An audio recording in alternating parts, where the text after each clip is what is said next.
Good morning friends. இன்றைக்கி ஒரு vlog. இன்றைக்கி என்ன பார்க்க போகிறோன்னா, இன்றைக்கி என்ன லன்ச் பண்ணுறோம், வீட்டில் என்னென்ன ஒர்க் அப்படின்றது தான் பார்க்க போகிறோம். மார்னிங் எழுந்தாச்சு.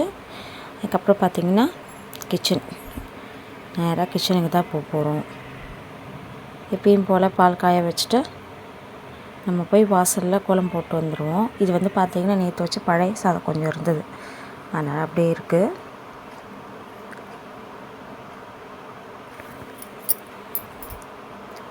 வாசல் இது ஒரு டெய்லி ஒர்க்குங்க.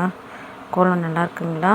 நானும் ஒவ்வொரு கோலத்தையும் எடுத்து போடணும்னு யோசிக்கிறேன் தான். பட் ஆனால் எனக்கு உண்மையாகவே டைம் இல்லைங்க. ஆஃபீஸ் போயிட்டு வந்தேன். இந்த ஒரு விலாக் எடுக்கிறதுக்குள்ளே போகும்போது நான் ஆயிடுது.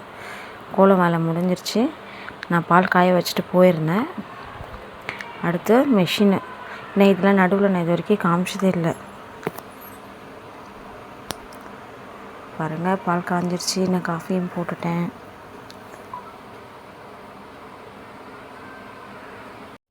காஃபி ரெடி ஆகிடுச்சு. காஃபியை குடிச்சிட்டு அடுத்து என்ன லன்ச் பண்ணலாம் அப்படின்றத பார்த்துட வேண்டியது தான். இன்றைக்கி வந்து டொமேட்டோ ரைஸு குக்கர்லேயே வச்சிடலாம் அப்படின்ற ஒரு முடிவில் இருக்கேன். ஏன்னா பசங்க அதை தான் கேட்டாங்க, அதனால்.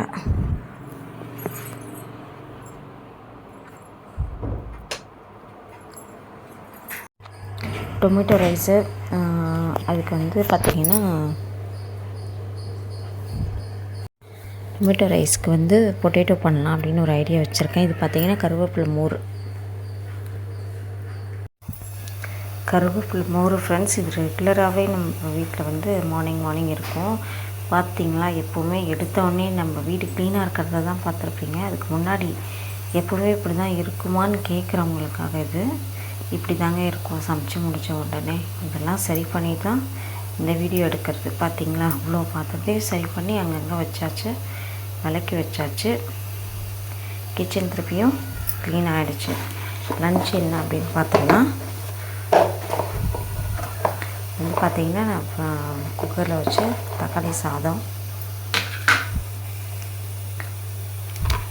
தொட்டுக்கைக்கு பொட்டேட்டோ.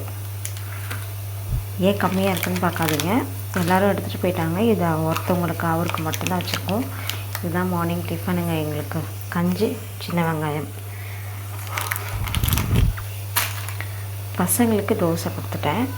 எங்களுக்கு இது தான். ஓகே ஃப்ரெண்ட்ஸ், இன்றைக்கி என்னென்னு பார்த்துருப்பீங்க. எனக்கும் டைம் ஆகிடுச்சு, நானும் ஆஃபீஸ் கிளம்புறேன். இந்த சேனலை சப்ஸ்கிரைப் பண்ணாதவங்க சப்ஸ்கிரைப் பண்ணிக்கோங்க, ஷேர் பண்ணுங்கள், கமெண்ட் பண்ணுங்கள். அதை தான் சேஞ்ச் பண்ணணும் அப்படின்னாலும் சொல்லுங்கள், சேஞ்ச் பண்ணிக்கலாம். ஓகேங்களா? பாய்ங்க.